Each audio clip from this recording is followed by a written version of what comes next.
My presentation's titled Searching for the Lighthouse Fort in Refugee Town on Sandy Hook, Public Archaeology at a Storied Historical Site. And the presentation is about an archaeological excavation that took place in 2016. But my interest in doing archaeology on Sandy Hook long predated that. When I was just sort of starting out in archaeology, a number of friends and colleagues, Dana Link, Jerry Scharfenberger, and others, were regularly doing work on Sandy Hook, and they would tell me about all the amazing things they were finding. And sometimes, if I got really lucky, they would take me to lunch on the Coast Guard base. And I always dreamed about doing archaeology on Sandy Hook. So in 2016, when Jim Harmon from the National Park Service asked if Monmouth University would like to run a field school on Sandy Hook, but not just on Sandy Hook, at the lighthouse itself, I was very, very excited. So the Sandy Hook Lighthouse, which you see here, dates from 1764, and it's the oldest operating lighthouse in the United States. It's now part of Gateway National Recreation Area. Monmouth University went into a cooperative agreement with the National Park Service, a multi-year agreement to do archaeology on Sandy Hook. This particular project that I got to work on was co-directed by Adam Heinrich and Sean McHugh, and we had a wonderful project staff that included Kristen Hone, Stephanie Codling, Matt Craig, Nikki Kelly, Eric Lauenstein, Matt Lobiondo, and Andy Martin. I forgot Evan Midlowski, who was also a key member of our team. Now that may seem like a big team, but we needed a fairly large team because we had roughly 75 volunteers participate in this project over the course of 6 weeks in the summer. Some of them were from the Archaeological Society of New Jersey, and others were from Friends of Gateway National Recreation Area. Our focus was on a roughly 2-acre area that you can see over here outlined in black, which is the Lighthouse Tract. And this is where the lighthouse itself is located, as well as a series of lighthouse keepers' houses. Now, Sandy Hook has seen a lot of archaeology over the last 50 years or so. There are about 30 different cultural resource management studies that have occurred and others that are ongoing as we speak. And the sites that have been identified range from pre-contact Native American sites through to post-World War II resources, really Cold War resources. So there's a lot of history on Sandy Hook. Our focus was particularly on the Revolutionary War history of the Sandy Hook Peninsula, and we were especially interested in finding evidence for what was called the Refugee Town, a community of displaced Loyalists, African Americans who had escaped to freedom, and British soldiers who hold on to Sandy Hook for the entirety of the American Revolution. And here are some reenactors, artistic image of New Jersey volunteers. These are the Loyalist reenactors. Sandy Hook itself, as you probably know, is a long peninsula pointing north towards New York City. It has grown over the years, and today it's actually much longer than it would have been during the 18th century. At times it has been an island, but now it is connected to the mainland and easily accessible by sunbathers, fishermen, bicyclists, and other visitors. It's really a beautiful spot to do archaeology. Early explorers, including Giovanni Verrazzano and Henry Hudson, both saw Sandy Hook, and Hudson, or his mate, Robert Jewett, wrote pretty extensively about it. This is a great mural in the Essex County Courthouse that shows Hudson being greeted by Native Americans somewhere in the vicinity of Sandy Hook. Now, there's a little bit of artistic license here. New Jersey's Native Americans did not use birch bark canoes, but it's wonderful in sort of giving us an idea of these first encounters that happened in the Middle Atlantic in the early 17th century.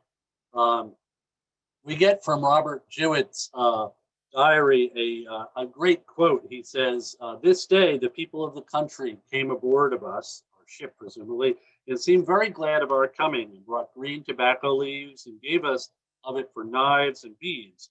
They go in deer skins, loose but well dressed. Roughly a decade later, a local tradition recounts that a Dutch ship wrecked on Sandy Hook, and while the survivors rather made their way to New York, one woman remained behind with her injured husband, and that was Penelope Van Princess, or Penelope Stout, as she's better known. After many trials and tribulations, she was finally taken to New Amsterdam by friendly Native Americans, where she would go on to marry Richard Stout, return to Monmouth County, and live to a great age, having many descendants. The first recorded European owners of the Sandy Hook Peninsula were members of the Hartshorn family. And this is an early map, a 17th century map that shows, here's the Hook, right? Staten Island, this is the Phillip House, which still stands. Perth Amboy would be across the river. Have Elizabethtown up here. So pretty sparsely settled. There's Bergen. One thing to take in from this map is it really shows the channel very well. So if you're coming into New York Harbor, this is all very shallow, as is this is the East Bank and West Bank. So you have to come in this channel and sail up or over to Perth Amboy and the Raritan River. This is a map drawn, I believe, by William Lawrence. I think the date's 1711. But this shows the area when the Hartshorn family was in ownership. And in fact, one of the things I really love about this early map, which is in the collections of the Monmouth County Historical Society. So it says Sandy Hook contains, basically in some cedar swamp, about 800 acres. But you'll notice up here, upside down, that there is a structure described as an old house. That just gets me sort of salivating as an archaeologist interested in the early colonial period. Although there are plans to build both fortification and a lighthouse on Sandy Hook, really from the very early 18th century, it is not until 1764 that the lighthouse we know now is constructed. And interestingly enough, it's not constructed by anyone from New Jersey. Rather, it's constructed by a group of New York City merchants who've purchased a 4-acre tract on the Hook from the Hartshorn family at great cost. In fact, they complain about the cost. They used funds from a lottery to erect the first lighthouse. That's the lighthouse that continues there today. And you can see an early image of it here with a connected lighthouse keeper's dwelling, sort of an L. These barrels are probably for the whale oil that would have been used to light the lights, which are up here in a copper-covered cupola. Here's a nice Habs drawing of the building as it looks today. Now, the lighthouse was of great strategic importance during the American Revolution. The British fleet, which comes into the harbor and then ultimately lands on Sandy Hook, which you see here, would have had to sail right past the lighthouse. Colonel George Taylor of Middletown is charged with removing the lights from the lighthouse, which he does. But the British almost immediately capture Sandy Hook and they relight the lighthouse. It's very important for them to be able to mark the entrance to the harbor. They also build a small fortification just south of the lighthouse. It appears to have been a stone fortification from contemporary descriptions, and they erected shore batteries covering the channel into New York Harbor and Sandy Hook Bay or Raritan Bay. This is a nice contemporary map from the Revolution, and it shows, again, here's the passage into Sandy Hook Bay, and these little marks represent the shore batteries, and here's another fortification, and there is the lighthouse itself. So this really allows them to control access to New York Harbor. Sandy Hook will become a refuge for Loyalists. Here again are some reenactors, as well as for enslaved African Americans who've been freed by proclamation of Lord Dunmore and were running away to freedom. They establish a small community, typically called the Refugee Town, which is believed to have been located just south of the lighthouse. And from that base, they launch raids into Monmouth County and in the surrounding region. Again, there are a sizable contingent of African Americans living in this refugee community. Continental troops and local New Jersey militia repeatedly attacked the Sandy Hook garrison. In fact, Alexander Hamilton is part of one of these raids. And those raids prove very ineffective. They're easily beaten off by the British. In fact, they only evacuate Sandy Hook in 1783 at the very end of the Revolutionary War. So Sandy Hook returns to its kind of sleepy pre-war existence after the Revolution. This is another great map from the collections of the Monmouth County Historical Association. And I think the takeaway here is, and this is 1807, here's the lighthouse. There's the lighthouse keeper's dwelling. Really, there's nothing else going on the hook at this point. It is really sparsely inhabited. The little dots are the paths that people could have walked. But I think really when folks are going anywhere on or around Sandy Hook, they're getting there by boat. There's that lighthouse and the keeper's dwelling. During the War of 1812, Fort Gates is constructed north of the lighthouse, and troops who are known as Sea Fencibles, a great name, were quartered both at the lighthouse and in the nearby highlands. There have been projects by Bill Sandy, archaeologist from northern New Jersey, looking for Fort Gates, and he has found, this is decades ago, he did find some War of 1812 artifacts, but the fort itself may have been lost to subsequent development. Here's another very early 19th century map that has kind of a schematic of the lighthouse. This is a little bit fuzzy, but this shows a massive mid-19th century fortification that was begun but never finished on Sandy Hook. These massive granite fortifications. This is sort of reminiscent, perhaps, of Fort, sort of the forts in the Delaware defending the approaches to New York Harbor, such as Fort Delaware, were not very useful once the rifled cannons used during the Civil War came into use. They were easily demolished by those heavy caliber rifled cannons. So this is begun but never completed. So Sandy Hook remains something of a dreary and desolate home to the lighthouse keepers and their families. And this shows the lighthouse in the 1870s with a couple of different keepers' dwellings. And this is described as the lighthouse keeper's chicken coop. And I think what's interesting about it is it reuses a number of ship parts in its construction. The lighthouse keepers who were out here said, this was not really a fun posting. It was pretty bleak. So with that as our backstory, oh wait, I have just a little bit more. Later,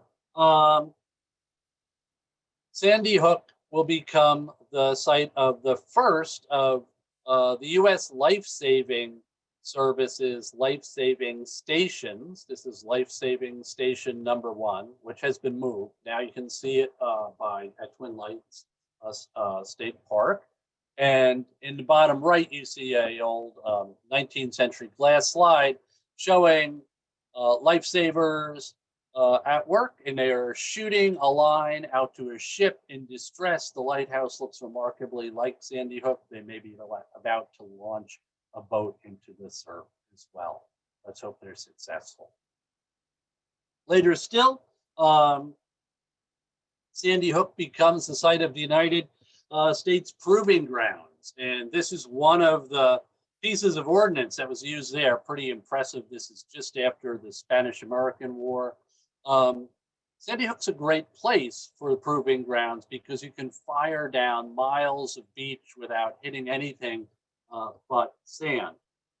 Later, during World War I and II, Fort Hancock plays an important role as a coastal defense facility. During the Korean War, this is Fort Hancock, Battery Potter, which they sometimes have tours of. It's well worth checking out. And later during The Korean War, we have a Nike missile base erected on Sandy Hook. That was deactivated in 1967, and in 1974, the base is transferred to the National Park Service. Today, again, it's part of Gateway National Recreation Area. And it is a popular beach for folks from New York and New Jersey during the summer. Swimmers, fishermen, sunbathers, nature lovers, you name it, everyone's visiting Sandy Hook. But hidden beneath its sands are remains of centuries of human occupation. Before we started our archaeological investigations, I went to see the National Park Service's collections at Fort Wadsworth on Staten Island. And they had some pretty interesting artifacts from the area of the lighthouse, quite a number of Revolutionary War era artifacts, but other interesting things like bits of coral and cutlass that may or may not be associated with the Revolutionary War. With that sort of in our back pocket, we began our project. Now, we had hoped to have ground penetrating radar provided by the National Park Service before the start of our project, but the timing just didn't work out. So environmental probing investigations, EPI volunteered to take on this project, and they did both magnetometry and ground penetrating radar. And here you see Paul McLeod carrying out the first part of the survey on the knoll that we're studying. And here is the radar work as well.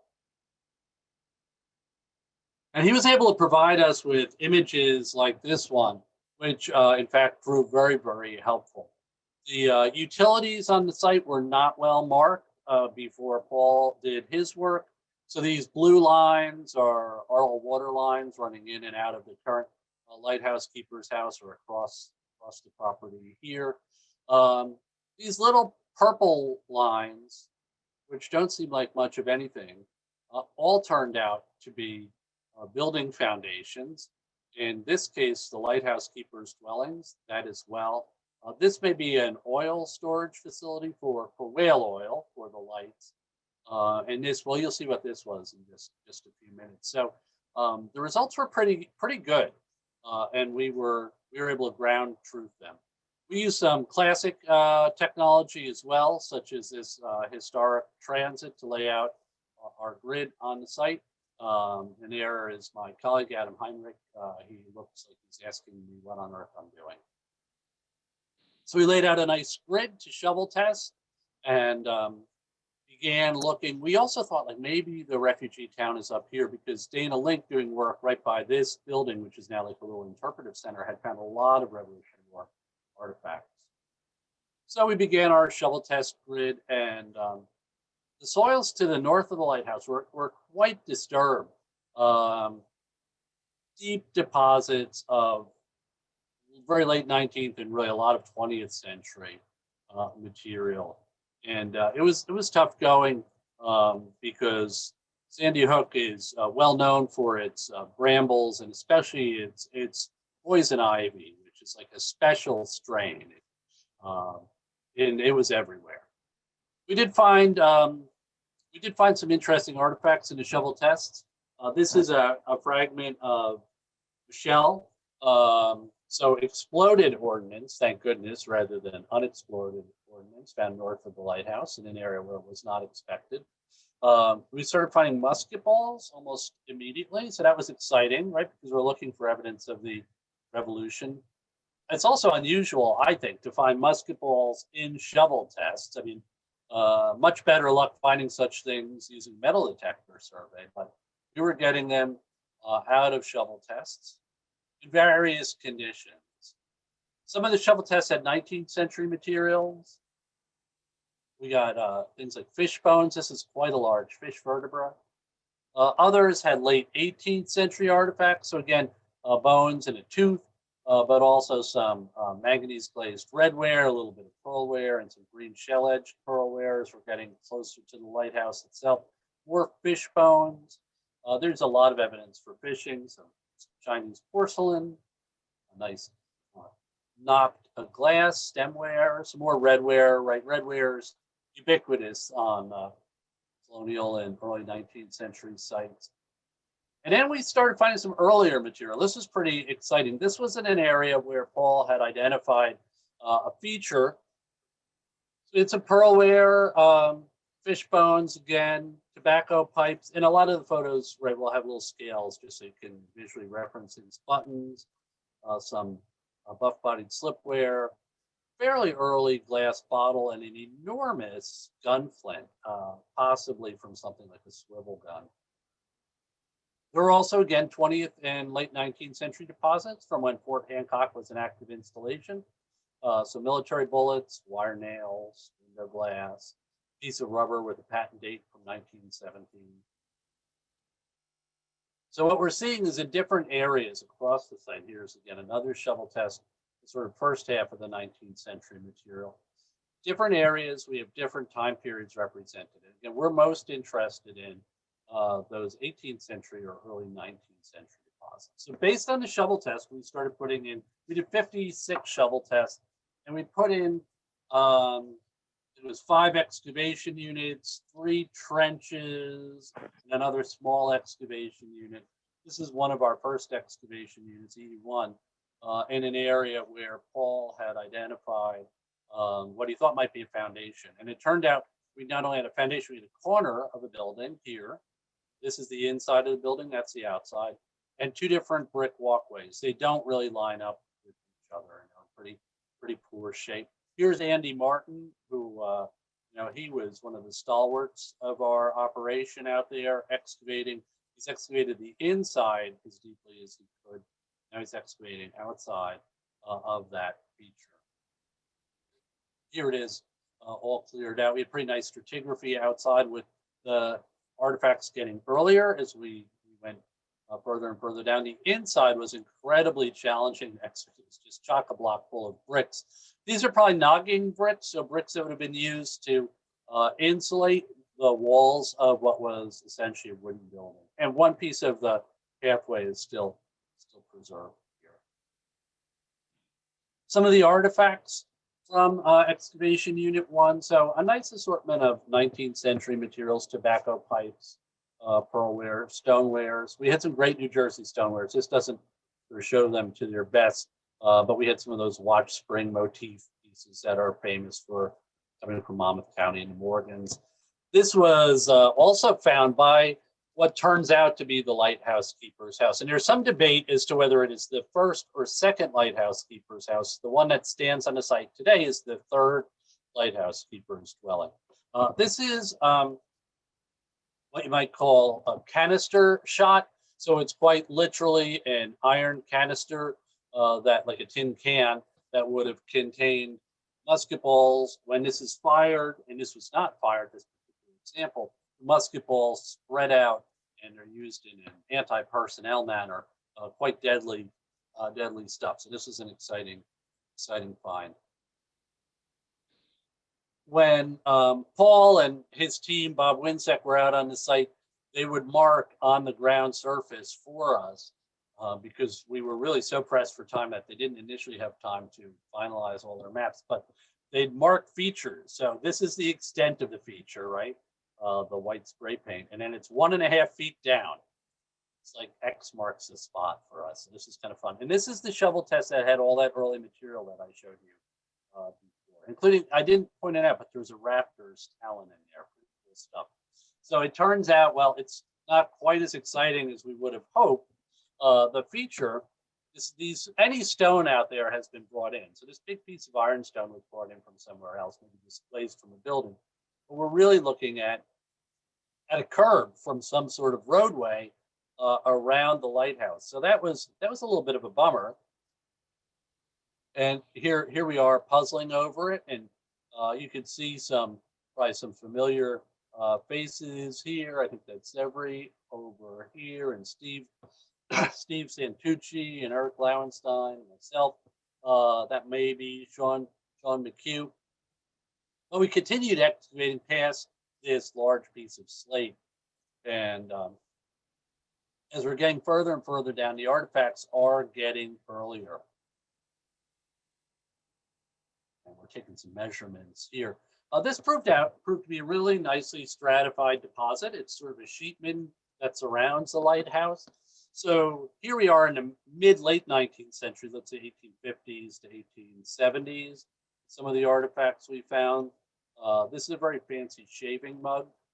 Part of the decoration was still intact. That's a fake glass jewel, a bezel made out of glass, and some bottles, both medicine and wine bottles and yellowware.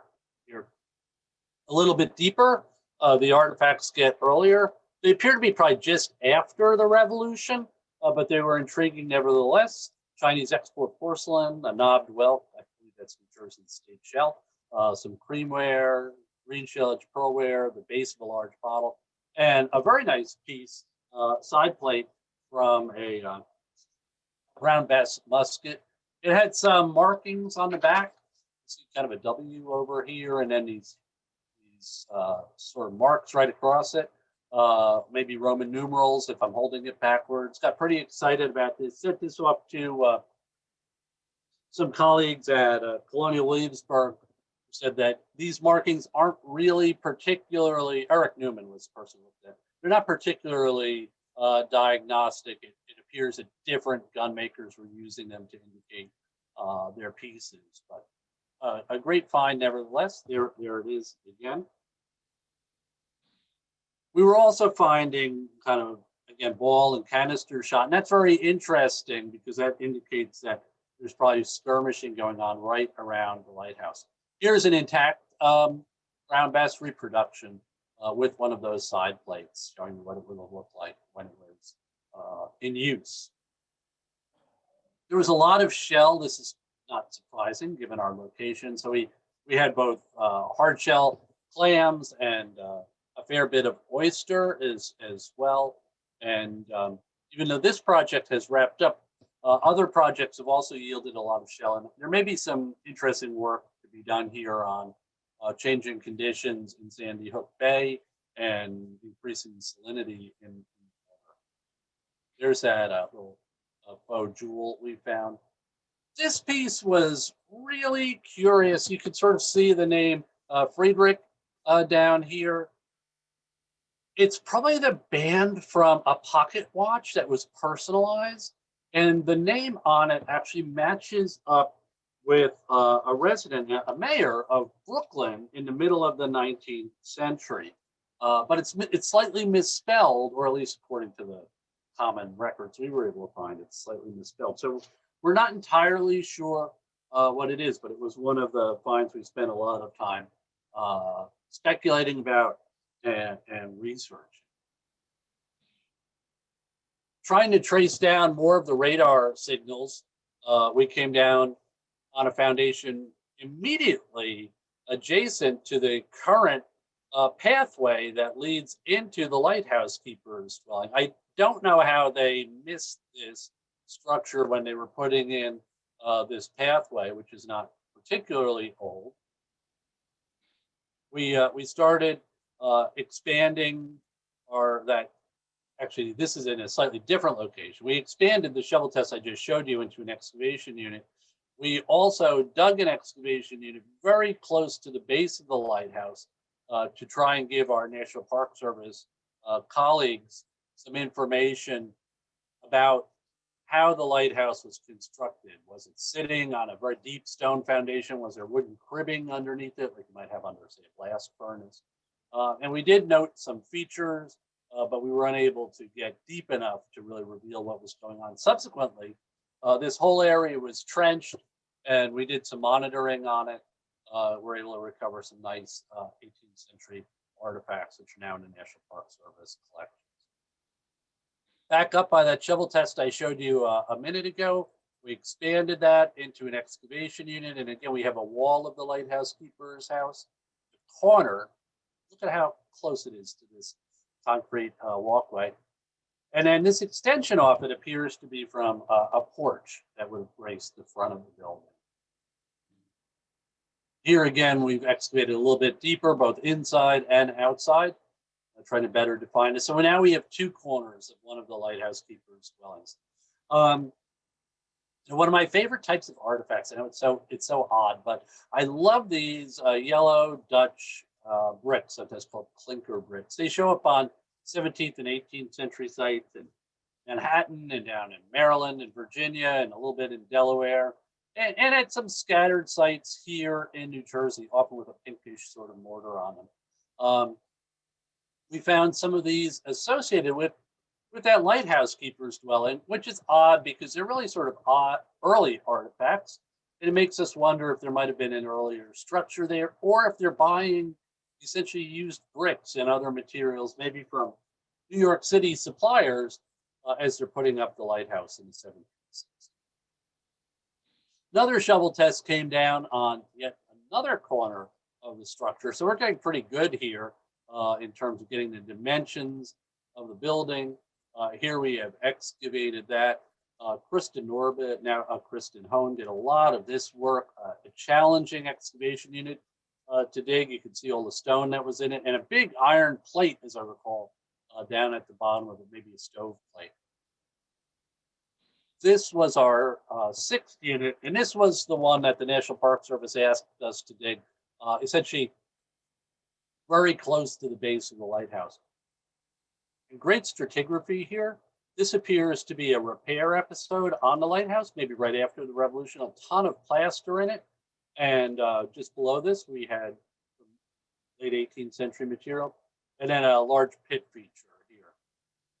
These looks pretty good here, but the sandy soils were very hard to work in because they dried out so very, very quickly. Here again is a deep excavation showing sort of the lamella or the banding. So essentially these dark bands, those are places where sand dunes were stable for a little bit, and then more sand is deposited, stabilizes for a little bit, more sand is deposited. Again, kind of a midden, we think a repair episode to the lighthouse, and then later deposits. This is likely the back wall of that lighthouse keeper's house where you saw the two front corners. So we have it sort of all four coordinates on it, or all four walls, which is really, really handy. Here I am getting into my work. Very narrow excavation, challenging to work in. One of the things we did, there's Ron in the background, and and Kristen, of course, we washed all the artifacts in the field so that we could start processing and putting everything into ICMS as quickly as possible.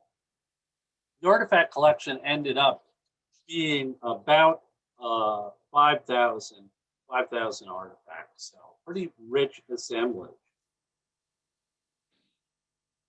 And then we compared what we found to some other historic images that had been sort of rediscovered while we were working on our project. These are two paintings, I believe they're by Frank Patterson, whose family were some of the lighthouse keepers in the late 19th century. And they basically show a pair of dwellings.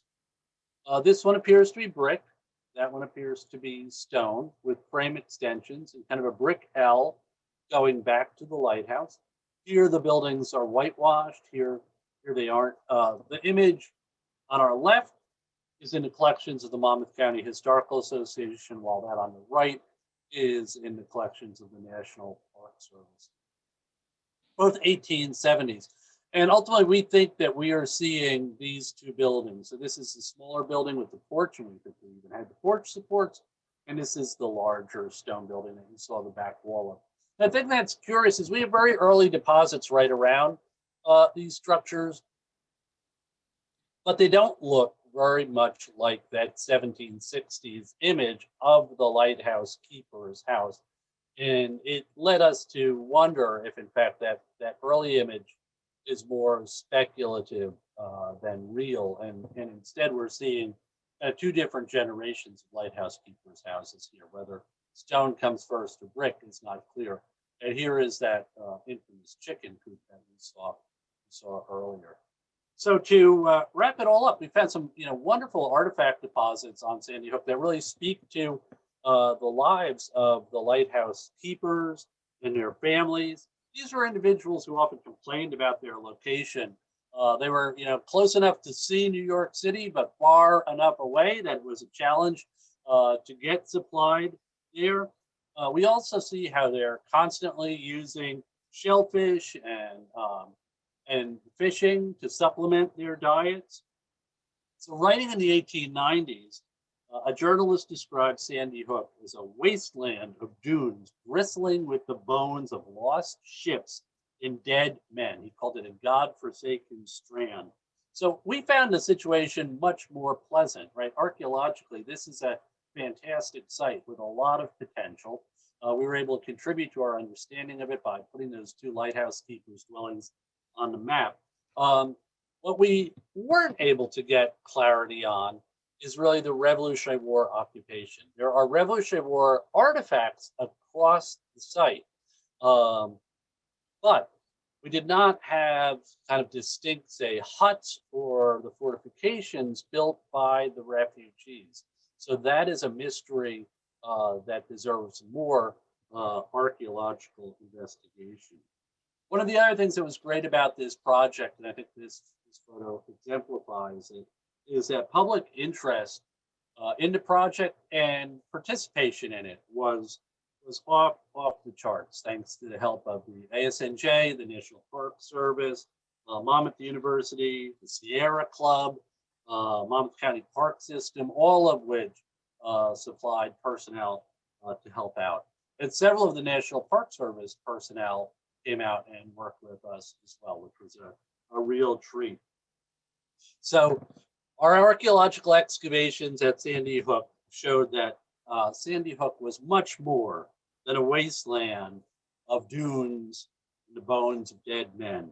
Instead, it's a very, very interesting archaeological site with the potential to tell us a lot about the lives of lighthouse keepers during the 19th century when they were playing really a critical role in the development of American society.